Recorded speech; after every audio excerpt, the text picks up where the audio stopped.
જય માતાજી બધા મિત્રો આજે તારીખ થઈ છે 17/8/2024। આજે વાત કરીશું દાંતીવાડા ડેમની। તો હાલમાં દાંતીવાડા ડેમમાં આવક સતત ચાલુ છે। હાલની આવક 354 ક્યુસેક નોંધાઈ રહી છે ને હાલની ડેમની સપાટી 568.5 ફૂટ સુધી પહોંચી ગઈ છે અને પાણીનો જથ્થો હાલમાં 23.67% જેવો નોંધાઈ રહ્યો છે।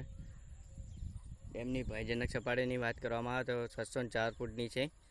જો ઉપરવાસમાં વધુ વરસાદ પડે તો ડેમમાં પાણી આવવાની વધુ પ્રમાણમાં શક્યતા છે ને ઓગસ્ટ મહિનાના છેલ્લા અઠવાડિયામાં ભારે વરસાદની આગાહી કરવામાં આવી છે। જો તેમાં વરસાદ વધારે પડે તો ડેમમાં વધુ પ્રમાણમાં આવક થવાની શક્યતા છે। તો મિત્રો, અમારો વિડીયો ગમો ચેનલ લાઈક અને ચેનલ સબસ્ક્રાઈબ કરી દેજો, જેથી તમે પણ આવા નવા વિડીયો જોતા રહો।